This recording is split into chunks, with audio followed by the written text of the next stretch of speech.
For decades, learning a language was treated like an industrial assembly line.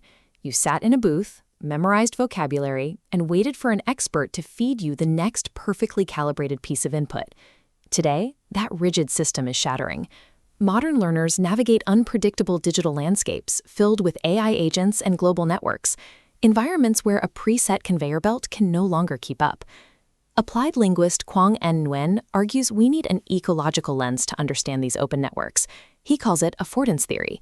An affordance is not a feature programmed into an app. It is a latent opportunity for action that only sparks into existence at the exact intersection between an environment's potential and a learner's mind. Learning a language is an act of constant navigation. You identify the potential in your surroundings and choose which specific moments to activate through your own engagement. Nguyen's framework analyzes this process through 5 dimensions, beginning with perceptibility.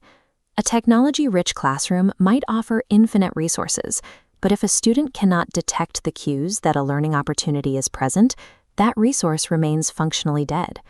Once an opportunity is noticed, the brain applies the second dimension, valence. This is the immediate emotional appraisal of the situation.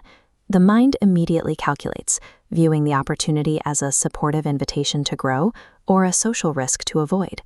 When AI offers a correction, one student sees a helpful tool for refinement, another sees a harsh judgment and withdraws entirely. Access to tools matters less than how the learner feels about using them. Their emotional filter acts as the final gatekeeper for cognitive growth. When an opportunity is accepted, we see the third dimension, compositionality. Learning affordances chain together into complex ecosystems.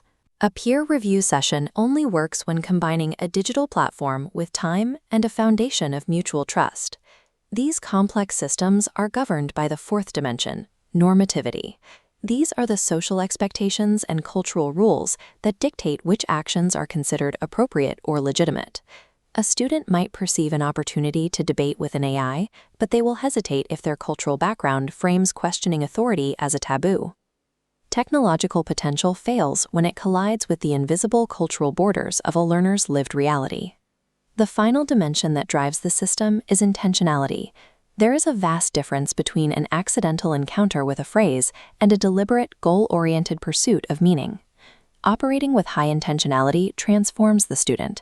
They stop being passive consumers and become the architects of their own progress. This results in an ideographic trajectory.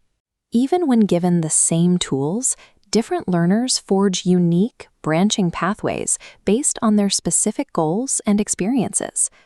Because human intentionality is unique, the search for a single right way to learn a language is a futile pursuit. The teacher should know all model breaks down in this rhizomatic reality. No single instructor can track the diverse, personalized pathways learners learn through their own unique environments. This shifts the educator's role into that of a learning architect. Their responsibility is to curate environments, highlighting potential opportunities and helping students perceive possibilities they might otherwise miss. Language competence exists in the interaction between the individual and their environment, sustained through constant, purposeful engagement. The opportunities to learn are already surrounding you right now. Are you ready to perceive them?